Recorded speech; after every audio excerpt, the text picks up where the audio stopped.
బాధితురాలు రమేశ్రీ స్వయంగా మన స్టూడియోకి వచ్చారు. అలాగే ఈ అంశం మీద మాట్లాడేందుకు ఇక మనతో పాటు జాయిన్ అవబోతున్నారు, మన గెస్ట్లు కూడా జాయిన్ అవబోతున్నారు. సో ముందుగా అయితే రమ్య గారితో మాట్లాడేద్దాం. నమస్తే అండి రమ్య గారు. సో జనరల్గా అందరికీ ఏంటంటే మీరు ఒక సీనియర్ మోస్ట్ సినీ నటి అని లేదా సోషల్ వర్కర్గా తెలుసు, మాకు డైరెక్టర్గా తెలుసు, అన్ని తెలుసు. కానీ నేను ఏవైతే గత 1-2 రోజులుగా జరుగుతున్న సిచ్యువేషన్ ప్రకారం అయితే ఇప్పుడు మీరు ఒక బాధితురాలుగా తెలిసింది మాకు. సో ఏంటి అసలు ఏం జరిగింది? మీ భూమిని లాక్కున్నారు అంటున్నారు, ఎవరు లాక్కున్నారు, మీరు దాడి జరిగింది అంటున్నారు, ఏంటి ఆ సిచ్యువేషన్ ఏంటి క్లియర్గా చెప్తారా? ఏమీ లేదండి, అక్కడ యాక్చువల్లీ FCA లేఅవుట్లో 2003లో నేను ఒక బిట్ కొనుక్కున్నాను. ఓకే, అది అలాగే ఉంది. ఎప్పటికప్పుడు వెళ్ళి ఒక బిడ్డను చూసుకున్నట్టుగా చూసుకోవడము ఎప్పుడో పెరుగుతుంది. ఇది కామనే అండి. ఈ వరల్డ్లోనే మనము ఒక డబ్బు అనేది ఎక్కడ దాచుకోలేము. ఉండేటందుకు ఒక ఇల్లు ఉంటే సరిపోతుంది. ఓకే, మనకు డబ్బులు ఉన్నాయని అంటే ఏదైనా భూమి మీద, తల్లి లాంటిది భూమి మీద పెట్టుకుంటే మనకి ఇన్ ఫ్యూచర్ ఎప్పుడైనా పనికి వస్తుందని దాన్ని ఒక సెక్యూరిటీగా జాగ్రత్తగా చేసుకోవడం, ఒక మనిషిని నమ్మి దాని డీటెయిల్స్ ఎంక్వైరీ చేసి చేసుకోవడం. అలాగే నేను FCA లేఅవుట్లో నేను ఒక బిట్ 2003లో కొన్నాను.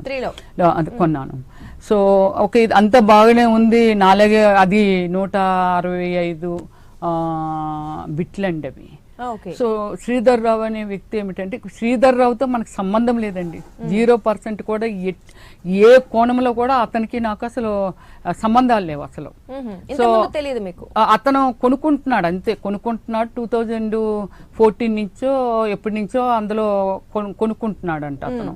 దాని తర్వాత మనాళ్ళు కొందరు ఏంటంటే, ఏమండి అవి అమ్మేస్తారా ఇలాగ శ్రీధర్ రావు గారు అని అడుగుతున్నారని అంటే, లేదండి నేను అమ్మను, నాకు ఫ్యూచర్లో అక్కడ ఏమైనా ఒక ఇన్కమ్ సోర్స్ని కల్పించుకొని నా బ్రతుకు తెరువు కోసం చూసుకోవాలనుకుంటున్నాను. ఎంతో కష్టపడి దాన్ని నేను కొనుక్కున్నానండి. మళ్ళీ కొనగలనో లేదో తెలియదు. ఆపర్చునిటీస్ తగ్గిపోతే మన ఆర్టిస్టులకు కానీ ఎనీవన్ అండి, ఏజ్ అయిపోతున్న కొలది కానీ ఇలా ఉంటాయి కదా రకరకాలుగా. నాకు ఆపర్చునిటీస్ తగ్గిపోతే నేను అక్కడ మళ్ళీ కొనుక్కోలేనేమని నేను అమ్మనండి అని చెప్పేసేదాన్ని. అది కూల్, అది కూడా ఆ సాఫ్ట్వేర్ కూడా ఒక క్లోజ్. సో ఇది ఇలాంటి కార్యక్రమాలు ఏమిటంటే, శ్రీధర్ రావు ఒకసారి నా సైట్లు అంటే ఎప్పటికప్పుడు విజిట్ చేస్తుంటాం కదా ఎవరైనా సరే ఇక్కడ ఉంది అని అంటే. సో అందుకని వెళ్ళి ఒకసారి చూస్తే దానిలో వాష్రూమ్లు అవి కట్టేసి పెట్టాడు మా స్థలంలో. కానీ ఎవరు కట్టారు అనేది నాకు పెద్దగా తెలియక పోలీస్ కంప్లైంట్ ఇవ్వడానికి వెళ్ళాను.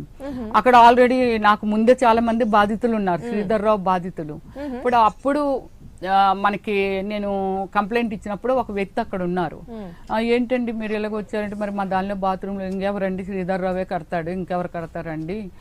సో మాది కూడా అలాగే ప్రాబ్లమేటిక్ చేశాడు, చాలా మంది అలాగే చేస్తున్నాడు ఆయన అని చెప్పడం జరిగింది. ఓకే, అంతవరకే నా నాలెడ్జ్. మనం వినడం వరకే, బిజీ షెడ్యూల్ ఉంటుంది కదా మనకి. బట్ అలాగే వినడం వరకు మనం ఏమిటంటే, తర్వాత నేను కంప్లైంట్ ఇచ్చి వచ్చేసాను. దాన్ని FIR ఫైల్ చేశారు, ఒక కోర్టులో మనం వేసాము, నడుస్తుంది. అది కూడా క్లోజ్. అదేదో అవుతుందో దానివల్ల డిస్కషన్ కానీ అతనికి మనకి ఒక ఇది కానీ ఒక మాట్లాడుకోవడం కానీ ఎప్పుడు ఏది జరగలేదు. సో ఇది అయిపోయింది కదండి. ఆ రోజు నేను పోలీస్ స్టేషన్కి వెళ్ళి కంప్లైంట్ ఇచ్చినప్పుడు మనకి బయటనంతా మన మీడియా మిత్రులందరూ హల్చల్ చేస్తున్నారు. వాళ్ళు నన్ను అడిగారు నేను వచ్చేస్తుంటే, ఎందుకంటే అందరూ సుపరిచితులే కాబట్టి నన్ను అడిగారు, ఏంటి రమ్య గారు మీరు పోలీస్ స్టేషన్కి వచ్చారు, మీరు కూడా ఇందులో బాధితులా అని. సో నేను చెప్పాను, నేనేమో బాధితురాలుని కాదులేండి, నాకు పర్సనల్ కొంచెం వర్క్ ఉండి వచ్చాను అని చెప్పి నేను చెప్పలేదు. సో తర్వాత అక్కడ ఉన్న వాళ్ళు ఉన్నారు, సార్ మీరు చెప్తారు సార్, మేడం గారిది కూడా అందులో ఉంది, చూసారా ఎలా వెళ్ళిపోతున్నారు అని అలాగే ఏదో చెప్పారట. తర్వాత మన మిత్రులు చెప్పారనమాట. నెక్స్ట్ డేనే మన వాళ్ళు వచ్చేసారు, మీడియా మిత్రులు. అదేంటి రమ్య గారు, మీలాంటి వాళ్ళు మాట్లాడకపోతే ఇది ఎలా ఉంటుందో చూసారుగా, ఎంత ఇది జరుగుతుందో. ఇది జరిగి 2 years దగ్గర అవుతుంది. అప్పుడు చాలా మనం కేసు పెట్టి కూడా 2 years అయిపోతుంది. సో ఇలాగ ఈ క్రమంలో ఏంటంటే నేను ఒక స్టేట్మెంట్ ఇచ్చానండి. ఏమి స్టేట్మెంట్ ఇచ్చానంటే, అప్పుడే మన ఒక డాక్టర్ని రేప్ చేసి మర్డర్ చేశారు పిల్లలు 4-5 కలిసి. సో అదొకటి, నయీం గారిని ఒక సిచ్యువేషన్ ఒకటి. ఓకే, ఇది అంతా మనం తీసుకొని నేనేమన్నానంటే, ఏమండి ఆ అమ్మాయిని రేప్ చేసి చంపిన వాళ్ళు ఫస్ట్ ఆఫ్ ఆల్ అన్ఎడ్యుకేటెడ్స్, ఒక క్రమశిక్షణ లేని వాళ్ళు, మెచ్యూరిటీ లేని వాళ్ళు, వాళ్ళ తల్లిదండ్రులు వాళ్ళు ఎలాగ పెంచారో కూడా తెలీదు. అలాంటి పిల్లలు వాళ్ళు ఏం చేస్తున్నారో ఫుల్గా తాగి ఏం చేస్తున్నారో వాళ్ళకి అర్థం కాక, సో ఒక తప్పు చేశారు, ఆ తప్పుని ఎంకరేజ్ చెయ్యకూడదు, ఇలాంటి దాన్ని కానీ మనం వదిలేస్తే ఎవరి మీదైనా జరగవచ్చని ఒక ఉద్దేశంతోనే కదండి ఎన్కౌంటర్ చేశారు. సరే నయ్యం గారిని చేశారు ఎన్కౌంటర్, ఏమో ఐ డోంట్ నో అతను ఏమిటి, అతని యాటిట్యూడ్స్ ఏమిటో నాకు జీరో నాలెడ్జ్ అండి. అతన్ని ఎందుకు చేశారు కదా.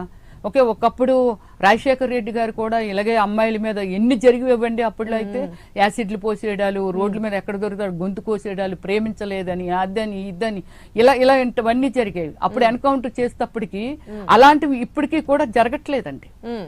సో అంటే ఒక కంట్రోలింగ్, ఒక చెడుని మనము ఏమంటారు దాన్ని ఖండిస్తే, దాన్ని భూస్థాపితం చేస్తే ఇది తర్వాత మళ్ళీ ఎప్పుడుకో అవుతుందేమో కానీ చాలా మందిలో ఒక భయం ఉంటుంది.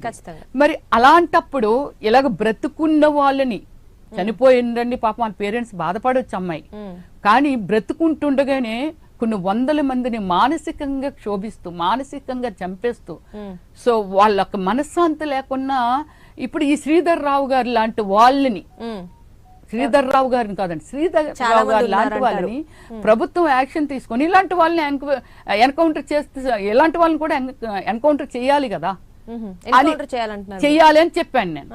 మరి అంతే కదండి, ఇంతమందిని బాధ పెట్టడం అనేది అసలు ఎవరు అక్కవలేదండి. దేవుడు మనకు జన్మనిచ్చాడు, దేవుడే తీసుకెళ్లిపోతాడు. మనం ఇంకొకరి చేతిలో మనం తప్పుడు ప్లేసులో లేకుండా మన హ్యూమన్ బీయింగ్ వెరీ నైస్ అయ్యుండి, వీలుంటే ఒక మనిషికి ఒక ఇంత అన్నం పెట్టో లేకపోతే ఇంకోటి అలాంటి ప్లేసుల్లో ఉండి కూడా ఒక వ్యక్తి వల్ల మనం ఎందుకు సఫర్ అవ్వాలి? ఖచ్చితంగా అవును, డెఫినెట్లీ ఒక మనిషిని బాధ పెట్టే హక్కు ఏ మనిషికి లేదు. డెఫినెట్లీ అది నీకు చేతనైతే హెల్ప్ చెయ్యు, లేకపోతే కూల్, నీ లైఫ్ నీది, మా లైఫ్ మాదే. అవతల వాళ్ళ లైఫ్ లోకి వెళ్ళిపోయి వాళ్ళని డిస్టర్బ్ చేసిస్తూ, వాళ్ళ ఫ్యామిలీని డిస్టర్బ్ చేసిస్తూ వాళ్ళని, మరి ఇవన్నీ జరుగుతున్నాయి అంటే మరి ఇలాంటి వాళ్ళని ఎందుకండి మీకు ఇది ఎన్కౌంటర్ చేయకూడదు అనేది నేను మాట్లాడాను. అప్పటి నుంచి ఓకే అది అయిపోయింది. తర్వాత అతనేమి మనకేమో ఫోన్ లో లేకపోతే ఇంకోటి అలాంటివి ఎప్పుడు బెదిరించడం ఎప్పుడు ఏమీ జరగలేదండి. అతని మధ్య మన మధ్య అసలు జీరో, ఏమి జరగలేదు, చూడలేదు, ఎప్పుడు చూడలేదు. తర్వాత ఒకసారి ఒక మీటింగ్ కి అందరినీ ఇన్వైట్ చేశాడు, FCA లేఅవుట్ లో ఉన్న ఓనర్స్ అందరినీ.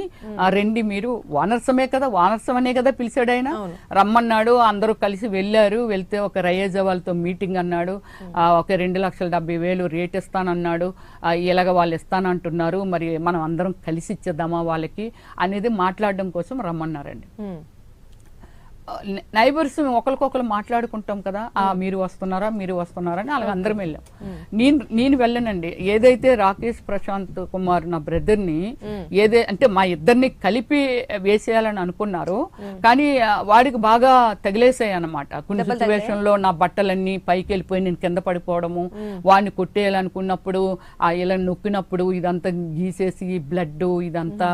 సో అలా ఏమిటంటే వాడికి తగిలేసే, కాకపోతే నాకు ఈ లెఫ్ట్ సైడ్ నెక్క నుంచి ఇదంతా బాగా వాసిపోయింది. అంతే. ఎప్పుడు జరిగింది ఈ ఘటన? ట్యూస్డే ఆఫ్టర్నూన్, మొన్న 2 రోజుల క్రితం. అంటే ఎక్కడండి? అంటే మీరు అది పోలీస్ స్టేషన్ ఎదురు, గచ్చిబౌలి పోలీస్ స్టేషన్ ఎదురుగుండా అక్కడ బస్ స్టాప్ దగ్గర. అది చూస్తుండగానేనా కొన్ని వందల మంది వెహికల్స్ వస్తున్నాయి. మీకు ఆ సిచ్యువేషన్ చెప్తే మీకు భయం వేస్తుంది. యాంకరింగ్ కూడా వదిలేసి పారిపోతారేమండి, అంత భయపడతారు. అక్కడ ఎలాంటి సిచ్యువేషన్ లో ఇది జరిగిందనేది. అప్పుడు మమ్మల్ని ఎంటర్ అవనివ్వలేదు. అంటే మమ్మల్ని అంటే నా బ్రదర్ని